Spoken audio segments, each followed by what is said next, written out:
I feel like recording a little Archie and Mehitabel tonight, so I am. Number 22. Mehitabel sings a song. Well, boss, Mehitabel the cat has been wooing the muse, no pun please. I am privileged to present her song just as she sang it to several of her dubious feline friends in the alley last night as follows. There's a dance or two in this old dame yet, believe you me, there's a dance or two. Before I am through, you get me pet. There's a dance or two in this old dame yet. Life's too damn funny for me to explain. It's a kicks or money. Life's too damn funny. It's one day sunny, the next day rain. Life's too damn funny for me to explain. But toujours gay is my motto, kid. The devil's to pay, but toujours gay. And once in a way, let's lift the lid, but toujours gay is my motto, kid. Thank God I'm a lady, and class will tell. You hear me, Sadie, thank God I'm a lady. My past is shady, but what the hell, thank God I'm a lady, and class will tell.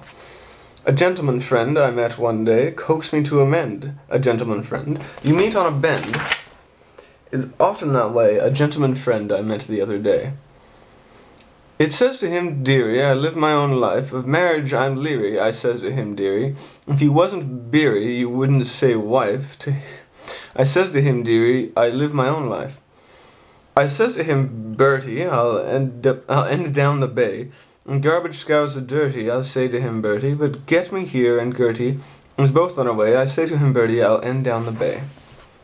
I never sing blue, what the hell, Bill? Believe you me, I never sing blue. There's a dance or two in this old dame still. I never sing blue, but what the hell, Bill? It appears to me, boss, that Mehitabel is still far from being the quiet domestic character you and I had hoped she might become.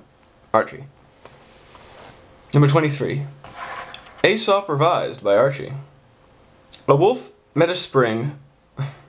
Let me start that over.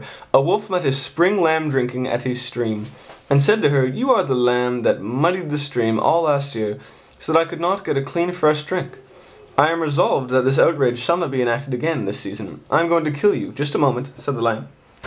I was not born last year, so it could not have been I. The wolf then pulled a number of other arguments as to why the lamb should die. But in each case, the lamb, pretty innocent that she was, easily proved herself guiltless.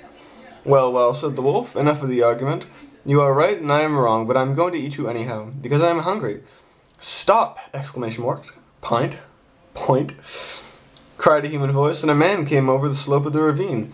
Vile lupine marauder, you shall not kill that beautiful innocent lamb, for I shall save her. Exit the wolf, left up her entrance, snarling, poor little lamb. Continued our hero, sweet tender little thing. It is well that I appeared just when I did. It makes my blood boil to think of the fright to which you have been subjected. In another moment I would have been too late. Come home with the lamb. Come home with me. And the lamb frolicked about her new-found friend, gambolling to the sound of Wordsworthian tabor, and leaping for joy as if propelled by a stanza from William Blake. These vile and bloody wolves, went on our hero, in honest indignation. They must be cleared out of the country. The meads must be made safe for sheepocracy. And so, jollying her along with the usual human hokum, he led her to his home, and the son of a gun did not even blush when they passed the mint bed. Gently he cut her throat, all while inveighing against the inhumane wolf. And tenderly he cooked her, and lovingly he sauced her, and meltingly he ate her, and piously he said grace, thanking the gods for his bountiful gifts to him. And after dinner, he sat with his pipe before the fire meditating on the brutality of wolves and the injustice of the universe which allows them to harry poor innocent lambs, and wondering if he had not better write to the papers, for as he said, for God's sake, can't something be done about it? Archie.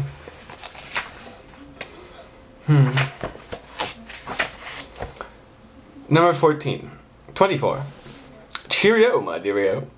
Well, boss, I met Mehitabel the cat trying to dig a frozen lamb chop out of the snowdrift the other day. A hell of a come-down, that is for me, Archie says. She says a few brief centuries ago. One of old King Tut Ankh Amen, his favorite queens, and today the villager scavenger. But what the hell, Archie, what the hell? It's cheerio. My deario, that pulls a lady through. See here, Mehitabel, I said, I thought you told me that it was Cleopatra you used to be, before you transmigrated into the carcass of a cat. Where do you get this Tutankhamen stuff, question mark? I was several ladies, my little insect, says she. The Ian Cleopatra was only an incident in my career, and I was always getting the rough end of it. always being misunderstood by some straight-laced, prune-faced bunch of prissy-mouthed sisters of uncharity. The things that have been said about me, Archie! Exclamation point. And thus simply because I was a live dame, the palaces I have been kicked out of in my time, exclamation point. Well, what the hell, little Archie? The hell, it's cheerio, my deario, that pulls the lady through, exclamation mark. Framed, Archie, always framed, that is the story of all my lives. No chance for a dame with the anvil chorus. If she shows a little motion, it seems only to me, only yesterday, that the Luxor local number of the Ladies' Axe Association got me in the ditch with King Tut, and he slipped me the sarcophagus. Always my luck, yesterday an empress, and today too emaciated to interest a vivisectionist. But toujours gay, Archie, toujours gay, and always a lady in spite of hell and transmigration. Once a queen, always a queen, Archie. Period.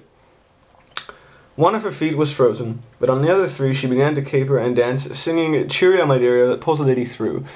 Though her morals may have been misled somewhere in the centuries, boss, but I admire her spirit. Archie. And number 15. The Lesson of the Moth. I was talking to a moth the other day. He was trying to break into an electric light bulb and fry himself on the wires. Why do you fellows pull this stunt? I asked him. Because it is the only conventional thing for moths. Or why, if that had been an uncovered candle instead of an electric light bulb, you might now be a small unsightly cinder. Have you no sense? Plenty of it, he answered, but at times we get tired of using it. We get bored with the routine and crave beauty and excitement. Fire is beautiful, and we know that if we get too close it will kill us, but that does keep that matter, and it's better to be happy for a moment and be burned up with beauty than to live a long time and be bored all the while. So we wad all our life up into one little roll, and then we shoot the roll. This is what life is for. It is better to be part of beauty for one instant than to cease to exist, than to exist forever and never be a part of beauty. Our attitude toward life is come easy, go easy. We are like human beings, used to be before they became too civilized to enjoy themselves. And before I could argue him out of his philosophy, he went on and immolated himself on a patent cigar lighter. I do not agree with him. Myself, I would rather have had the happiness and twice the longevity. Half the happiness and twice the longevity. But at the same time, I wish there was something I wanted as badly as he wanted to fry himself. Archie. I love you, Christy. I will write you. Well, yes, I will write you, actually. I had a very wonderful postcard I got today, and I have to send it to you. But, sleep well, vegan light. Keep calm. Sleep well, Panama, carry on. And I will talk to you in the morning.